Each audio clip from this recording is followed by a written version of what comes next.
Martes 15 de mayo del año 2018, esta es la fecha, aquí estamos en la mesa de análisis internacional. Una mesa que últimamente tenemos la costumbre de hacer en base a tres voces. Bueno, hoy algún imprevisto, algún desperfecto técnico del otro lado hace que termine siendo una mesa de dos. Leo Harari, completamente desaparecido en Francia. La discusión continúa entonces con Gustavo Calvo y Javier Bonilla Saus. Vamos a otro lugar en el planeta, vamos a Nicaragua. La Conferencia Episcopal convocó ayer a un diálogo nacional para mañana en busca de una salida a la grave crisis que vive el país luego de casi un mes de protestas violentas contra el gobierno de Daniel Ortega. El panorama es desolador, al menos 53 muertos, más de 400 heridos, 60 desaparecidos, decenas de negocios y casas saqueados y quemados y muchas denuncias de arrestos ilegales. El clero, que va a mediar en el diálogo, fijó fecha para mañana, decíamos, luego de que Ortega autorizara el ingreso de una misión de la Comisión Interamericana de Derechos Humanos para que investigue lo que ha ocurrido en el país. Ustedes tienen presente lo más reciente. Estas movilizaciones comenzaron el pasado 18 de abril. Tenían como objeto, como motivo, la reforma de la seguridad social que impulsaba Ortega.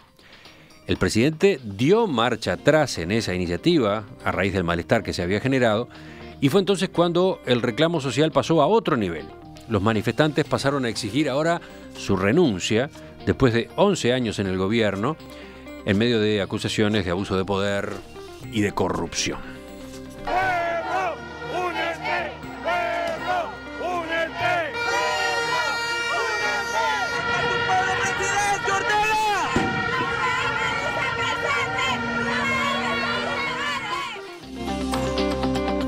Javier, empezamos contigo. Bueno, digamos, bueno, efectivamente el tema de la reforma propuesta para la seguridad social fue como un detonador coyuntural, ¿no? Ya había más de centenares de síntomas de que el régimen tenía un deterioro de su supuesta legitimidad, porque iba a decir legitimidad y me trabé, de su supuesta legitimidad desde hacía unos cuantos años, una vez que se movilizaron algunas fuerzas en torno al problema puntual de esa reforma, me da la impresión de que más allá de las cifras de muertos, las cifras de la intervención, por ejemplo, que no mencionaste, pero que yo lo he visto aparecer varias veces en la prensa, de grupos paramilitares, sistemáticamente, es decir, no, aquí las víctimas no son víctimas de la policía, todas víctimas de la policía de línea, de la policía oficial, sino que acá ya está operando una vieja metodología que en América Latina conocemos hasta el hartazgo, que es mandar asesinos a matar gente, digamos, punto y chao.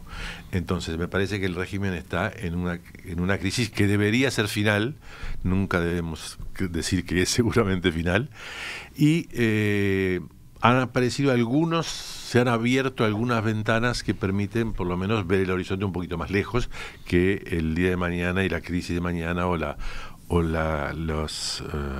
pérdidas humanas de mañana, que es la aceptación, me parece que in extremis, porque además estiró el plazo hasta el último día que tenía para que la Comisión Interamericana de Derechos Humanos fuese aceptada a ingresar a Nicaragua, y la aparición de la mediación, o por lo menos no sé si mediación es la palabra, pero la aparición como un actor de la Iglesia, que es importante porque la Iglesia, pero además es importante porque en Centroamérica e incluso en Nicaragua siempre la Iglesia tuvo un papel por ejemplo, por lo menos más relevante que en Uruguay, para poner un ejemplo cualquiera.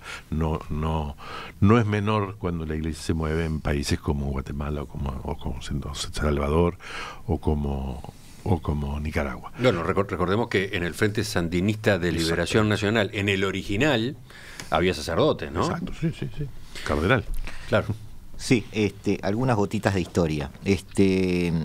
Para entender esto hay que entender un poco Ortega también, ¿no?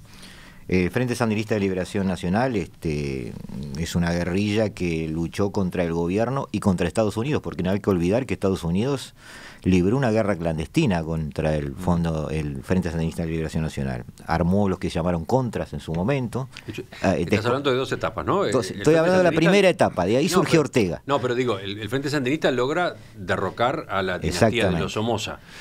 Asume el gobierno y después viene la contra. Y después viene la contra, armada por Estados Unidos. Todavía algunos que peinamos canas, yo ya no peino mucho, pero bueno, recordamos al coronel Oliver North hablando sobre el Congreso y justificando que él había sido el culpable de todo ese armamento, etcétera, etcétera. Bueno, hubo toda una novela en ese momento. De allí viene Ortega, es decir, luego fue presidente en el 85, lo tuvimos aquí de visita cuando volvimos a la democracia. Y después Violeta Chamorro y Ortega, que pierde 2 elecciones. Dice él que políticamente se reinventa, que vuelve a los orígenes, que vuelve a las calles, a escuchar al pueblo, etcétera, etcétera, etcétera. Y en el 2007 termina siendo presidente nuevamente. Con un discurso diferente, pero según los analistas y según los vericuetos familiares a los que está sometido, es decir, su hijo lo acusa de acosos y violencia familiar. Sigue siendo un hombre violento. La hija de su esposa. Sí, la hija de su esposa. Murillo. Sigue siendo un hombre violento, sigue siendo un hombre de maltraer, pero de hecho está ganando las elecciones con un 70 o 80%, elecciones que en su mayoría no han sido legitimadas por observadores internacionales. En esa situación, esto no estalló con la reforma jubilatoria, digamos, esto estalló, ya tuvo una previa.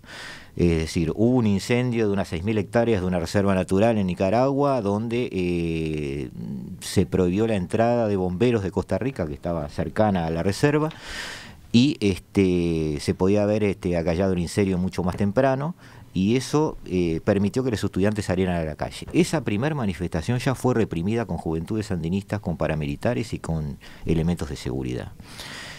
Otra manifestación de campesinos en contra de una especie de delirio de un empresario chino que va a poner $50.000 millones para hacer un canal transoceánico.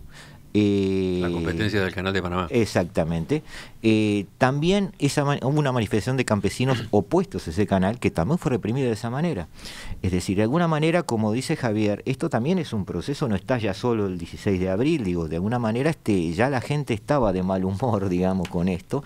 Los estudiantes habían tenido su previa y su entrenamiento en las calles, por decirlo de alguna manera, y la respuesta de Ortega y de su esposa, que es la actual vicepresidente, a través de los medios que quedan, porque otra de las cosas que hizo Ortega fue empezar a cerrar canales de televisión a medida que transmitían las manifestaciones, enervó más a la gente. Y eso hace correr la línea roja, es decir, ya no se trata de pedir reformas, el movimiento 16 de abril de los estudiantes ya está pidiendo que no hay un futuro con Ortega. Entonces, eso complica la situación. Compartimos, me parece que yo sería en algún sentido más rotundo, no porque esté en desacuerdo, pero es una novela salida de la peor novela de terror populista latinoamericana, punto y chao. Es decir, más allá de que haya pasado por el proceso del sandinismo luego del gobierno, es decir, no sé cuándo se reinventó, pero no se le nota. No se le nota para nada. Para nada. Entonces, en cuanto a su reinvención y en cuanto a lo que es Ortega hoy, aparecen como dos tipos de cuestionamientos, en algunos casos hechos por la misma gente, en otros casos por lados separados. Uno, la de un vuelco neoliberal, ¿no? Se señala, se denuncia, no es aquel Ortega, pactó con los grandes capitales, con los organismos internacionales, etcétera. La otra es el manejo del poder, ¿no? La corrupción, el nepotismo, la arbitrariedad, todo eso, ¿no? Él llegó a un pacto tripartito cuando llegó al poder. De alguna manera él, no vamos a decir que se amigó, pero dejó de tener a Estados Unidos del otro lado de la vereda, aceptó capitales de ingreso, pactó con los empresarios y se llevaba relativamente cordial con la iglesia hasta hace un año. Es decir, ya hace 3 años el panorama en Nicaragua era un buen lugar para invertir, un lugar con una calma comercial, pero, como decía mi abuela, si ladra, corre los huesos, corre los gatos y parece un perro, es un perro. Entonces esto es una tiranía. Esto es una tiranía, dice Gustavo. Seguimos, Javier. No sé si tiranía la palabra, esa que yo usaría, pero en todo caso estamos de acuerdo. Es decir, me da la impresión que el hecho de que haya acuerdos con la empresa privada local y sus ramificaciones o vinculaciones en Estados Unidos o donde sea, forma parte del folclore latinoamericano, claro, populista. Es decir, no hay un empresariado peronista, lo hubo siempre, lo armó Perón. Entonces, que el relato y la forma de hacer política constituya, digamos, que el rasgo o la fachada más obvia del populismo, y ahí el discurso sea antiempresarial o anti... Eso es una cosa, pero no hay ningún sistema populista, y sobre todo en América Latina, trabajamos ese tema un tiempo en la universidad nosotros, donde no haya una pata empresarial presente, claro, con un grado de discreción particular, porque el relato público y la novela que el electorado consume les da un lugar lateral. Y me parece que lo que sí es más difícil de manejar dentro de este escenario populista, y lo digo con mucho lástima, yo viví mucho tiempo en México, así que tengo, como yo digo, no tengo un doctorado, pero en populismo casi que lo tengo. 10 años de México es casi un doctorado en populismo. Pero creo que la Iglesia sí puede ser un interlocutor que complique un poco un escenario que si no estaría como cerrado en un final terrible, por eso no sé. Sí, en Latinoamérica a veces se comete un error en el análisis desde el punto de vista histórico, cuando los populismos corporativistas, digamos, llegan al poder, se lo asocia mucho al fascismo de Mussolini y eso. Y si bien Perón fue una copia, no fue exactamente igual. Yo la asimilaría más al peronismo. El peronismo fue una fuerza que tenía su identidad propia. En Latinoamérica los populismos tienen un apoyo en el empresariado siempre, y la virtud de la Iglesia ha sido siempre mantener cierta distancia con el poder para poder negociar bien con él. Entonces vamos a encontrar iglesias en Latinoamérica que apoyan los populismos, pero nunca se ensucian las manos. Es decir, de alguna manera mantienen esa distancia que cuando hay una salida, la Iglesia es parte del juego. Y eso está sucediendo en Nicaragua. Es decir, la Iglesia hoy es un referente con quien hablar para entablar una negociación más o menos equilibrada y ordenada. Además de que sigue manteniendo Latinoamérica, como tú bien dijiste, un caudal de fieles que hace muy relevante la opinión de la Iglesia. Y la OEA es importante, ¿no? Vamos a ver con qué papel juega. Bueno, ese es un tema, muy discutible hoy. La Comisión Interamericana de Derechos Humanos. Pero a ver, ¿por qué le estás destacando? Lo estoy destacando porque me parece que no debemos olvidar de mencionarlo, porque está llegando hoy, ¿entendido? O sea, por tanto no sabemos exactamente. Sí. Estuvo esperando un permiso que se demoró hasta el final del plazo. Que tiene protagonismo. A partir de hoy están iniciando su protagonismo. Veamos un poquitito a ver hasta dónde puede manejarse, pero creo que lo que es realmente novedoso, no quiere dejar pasar el mencionar la OEA, porque bueno, dentro de todo, dentro del esquema interamericano, la OEA tendrá a veces sus falencias o sus debilidades, como todos los organismos multilaterales, pero siempre es un actor de primera línea. Pero en este caso, y creo que también estamos de acuerdo en eso, la Iglesia me parece que es de donde esperamos quizás el mensaje más novedoso. Igual la Iglesia estamos esperando, es una cosa muy reciente y no he tenido ningún feedback sobre cuál es la posición de la Iglesia en este momento. Sí, cabe destacar que el pacto empresarial que hicimos referencia, digamos, cayó con esta reforma, ¿no? Es decir, empiezan a aportar más dinero a las cajas de pensiones, según todos, estudiantes, empresarios y población en general, para que se dilapide el dinero. Entonces eso en realidad no le gustó a nadie en el aspecto político. Esa reforma fue resistida a todos los niveles. Entonces el divorcio con el área empresarial es real ya. Es decir, los apoyos de Ortega cada vez son menores. Y a propósito de las manifestaciones, a propósito de los manifestantes, a propósito del tipo de armamento, entre comillas, que han utilizado y que ha dado pie a especulaciones e interpretaciones también a propósito de quién puede estar detrás de esas protestas, ¿qué dicen ustedes?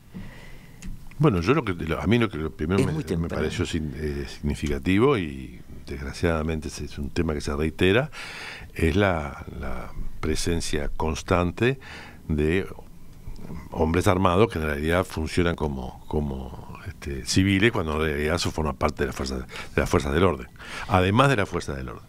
Esa metodología pertenece efectivamente a la tradición de las tiranías, ¿no? Realmente, ahí sí, aquella diferencia que hacía Platón. No, pero yo me refiero a los manifestantes, a los que protestan, Sí. ¿no? Yo lo veo muy temprano como para sacar conclusiones, Sí. es decir, hay muchos rumores, digo, pero no, dada la desproporción entre la manifestación y la respuesta policial y militar casi, digamos, la fuerza parece estar en un gran porcentaje de un solo lado. Entonces no hay indicios tan fuertes, a pesar de algunos rumores que existen, como para que podamos decir, bueno, los movimientos populares o los levantamientos están financiados y armados, yo qué sé, por la CIA, por Rusia o por quien fuera. Sí, enseguida aparecen esas posibilidades, sí, ¿no? Por lo menos se las esgrime en el debate. Sí. No, yo no veo elementos todavía para eso. Es un poco temprano. Es muy temprano, sí. Sí, es muy temprano. Y quizás no los veamos porque quizás estas negociaciones lleguen a buen puerto. Yo no creo. Yo creo que Ortega... a ver... Ese es un problema que tienen, no te gustó tiranía, bueno, que tienen los dictadores, ¿tá? Que es cuando de alguna manera ceden el poder o se ven sobrepasados por la voluntad popular o se les empieza a mostrar la puerta de salida, hay una tendencia a acorralarlos y querer echarlos a patadas. Y históricamente no ha dado buen resultado eso. Lo hablábamos sobre Maduro, la última mesa que yo estuve. Tú me decías que si a mí me gustaba la estrategia de Vázquez con respecto a Venezuela. Y yo explicaba que, rememorando el arte de la guerra de Sun Tzu, de que al enemigo no tenés que acorralarlo del todo, que no tenés que darle una puerta de salida. Es decir, a Maduro, igual que Ortega, en algún momento va a levantar el teléfono para decir, bueno, ¿cómo negociamos? ¿Qué hago? Y alguien se lo tiene que atender. Es decir, de alguna manera tiene que haber puentes de negociación establecidos. Hoy Maduro está en una situación donde no se puede ir del poder, por más que le dé la razón o no a la contraria, porque no tiene a dónde ir y sabe que va a haber una represalia. Entonces, de alguna manera, muchas de esas cosas la historia nos enseña que a veces es mejor negociarlas. Hoy a Ortega le decimos, señor, tiene que salir del poder. Y la pregunta va a ser, y bueno, ¿y dónde voy a ir? ¿Me vas a juzgar a los 5 minutos que yo deje el poder? Entonces no lo dejo. Entonces esas vericuetos de la política internacional se dan muchas veces entre negociar, no negociar, y bueno, ahí tiene un papel la Iglesia, ahí tiene un papel la OEA, y de alguna manera ver cuáles son los puentes de salida, si hay una salida. Bueno, y además si vamos a entrar a las... Es muy discutible lo que dije. No. La salida de Uruguaya fue atípica, por ejemplo. Lo es discutible, pero todas son discutibles. No era una objeción lo mío, quería simplemente recordar que hay también una estructura jurídica internacional que tiene teóricamente regulado esos sistemas y esas formas y esas coyunturas en las cuales efectivamente el poder instalado se desmorona, se evapora, queda totalmente sin legitimidad. Pero para eso está la Haya, por ejemplo. Por ejemplo, está la Haya. Es decir, para poner un ejemplo, ahora, eso sí, necesita operadores, que son los que tú decías que levantaban el teléfono. Exacto, se necesitan operadores. Y lo que me parece que es temprano es saber quién puede levantar el teléfono. Eso yo no me animaría a decirlo. Seguro Americano Medicina Privada. 2-708-2019 www.seguroamericano.com.uy. Seguro Americano, 50 años de medicina cada vez más humana. Vamos a cerrar dentro de unos minutos esta mesa, vamos a mirar otras realidades en el mundo.